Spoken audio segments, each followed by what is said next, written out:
Tamara, so what is it that you are doing now, and why is it that you think you are the perfect person because of your relationship with your mother and what you went through? I am here in the Harmony region, as we call it, to bring Palestinian and Israeli women together, to see each other for who they are, sisters, women, soul to soul, heart to heart, eye to eye, and to not get rid of their differences, but to blur the lines. We are all women, and when we take away the judgments and the opinions that others give us, or that our families have instilled in us over generations and generations, we really just are women who want children to be free, and we want each other to be free, we want to be beautiful, and we want to do our hair and do our makeup, and we just want to be women. And having the rocky road with my mom really had to have me dig down deep to discover who I was and am and was born to be and am today. And I know it can work. So the tools that I use with Braveheart, the oxytocin breathing, the hugging, the oxytocin circle, all these things that I bring to these women, get them to see each other for exactly who they are, and that is energy forces of this planet. Women, we're all one. Tamara, you are not Jewish, No. you are not Arab, No. Palestinian, Muslim, so, but you mentioned to me that because of the conflict with your mother, you feel you can understand conflict. I can understand conflict. Conflict comes in all different shapes and sizes, but it has a common theme. It has a common theme. You know, you have to have two people to clash. When one stays at ease, the other one is like the wolf trying to blow down the brick house of the three pigs.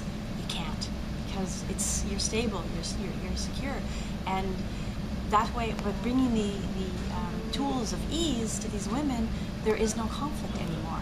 They both look at each other, and instead of saying, I want peace, but I don't like Palestinians, you ask them why, they go, oh, my mother said so, my father said so. And they say, but okay, take your butt out and say, I want peace, no buts, and throw an and in there. And they'll come around and they say, well, I want peace and I'm willing to try with her. And a Palestinian will say, I want peace and I know she'll listen now. And so that's the conflict that we need to rid ourselves of. And I grew up in it. I was also married to an alcoholic man. And again, if I didn't fight, there was no conflict. But how do I stay in ease and not in anxiety? That's where I work with them, is to keep them at ease. Not the anxiety. It's there only in life and death situations, but other than that, it needs to stay still. So working with this Jewish and Palestinian lady, what did you find out? What is your experience? What have you noticed? One of the tools we use is we have them all call themselves Harmony. My name is Harmony, and that's how they introduce themselves. There's no names, and that's not to take away their individuality. What it is to blur their differences.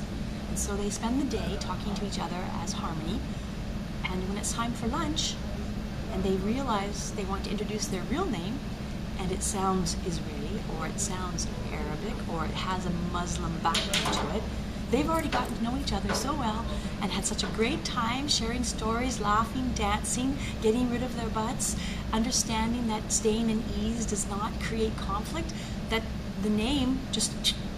It's not important anymore. Important.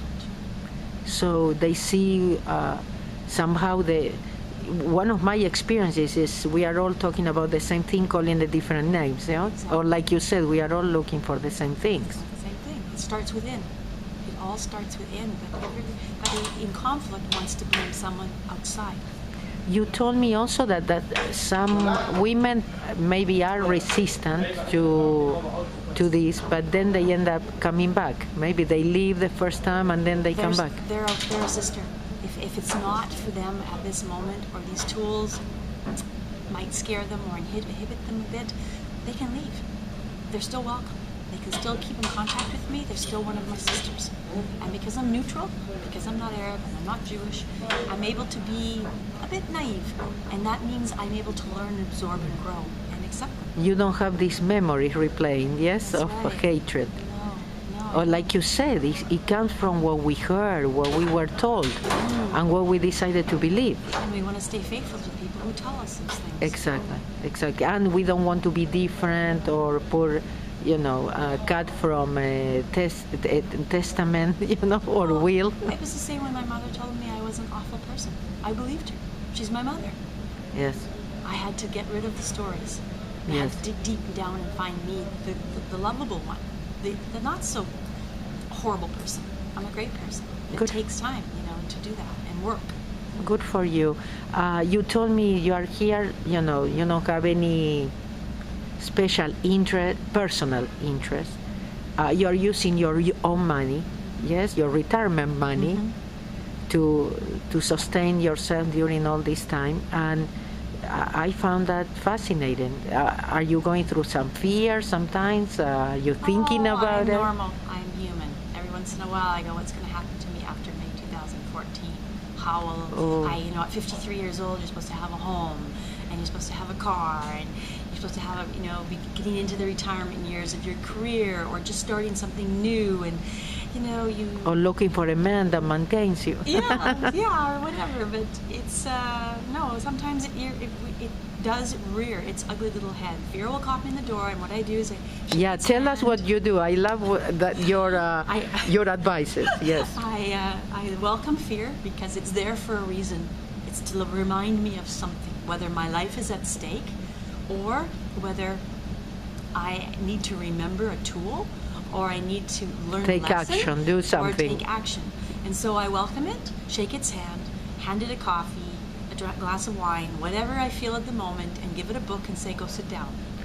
And if you need to remind me, every once in a while you may, but you may be quiet over there. Yes. Because otherwise I talk myself out of everything. Exactly. You would be back in Canada. Run away from here.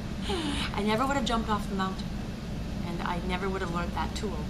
And I never would have been able to do what I'm doing here today if I hadn't. If I had actually embraced fear and allowed it to walk side by side with me. Yeah.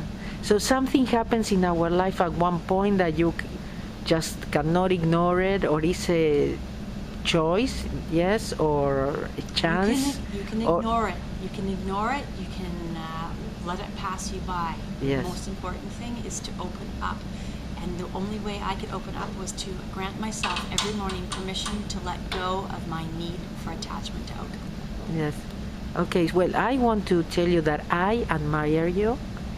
That I understand exactly what you are going through. I'm understanding exactly what you are up to. I love your work. I love what Braveheart women are doing. I congratulate you. It is very much in my heart. So I hope we can work together in the future, and whatever I can contribute. I hope that a lot of women that are listening or watching right now just sign up, because it is about taking that first step, yes, the commitment of saying, I want peace. I'm willing to do whatever it takes, or I'm willing to commit, I'm willing to feel the fear and do it anyway, because peace is going to come from women. Yes. So, and we have to unite, and we have to really learn to work together and accept each other. And the only way That's we can perfect. do that is find out who we are inside and create ease. Yeah, look at ourselves, yes, Yes. first. Yes. So, as you know, I have this World Peace campaign, Peace Begins With Me. I totally believe that peace within is world peace. So I think this work with women that you are doing it's amazing. And again, congratulations and good luck in this new life. I am not worried at all of what is going to happen to you after your big event in Bethlehem, May 2014. I know that so many doors are gonna be, just wide open for you, because everything that we do comes back. So only great things can come back to you from doing this work out of love, really. That's love. Love Yes. for my planet. Yes. Love for my people. And Okay. we're all one. I'm very happy we met. I'm very happy for the moments that we were able to share here in Tel Aviv together, and in the north we had a field trip to the north too. So thank you, toda, and I love you. I embrace you. I embrace life. I trust, believe, namaste. Thank you. Blessings.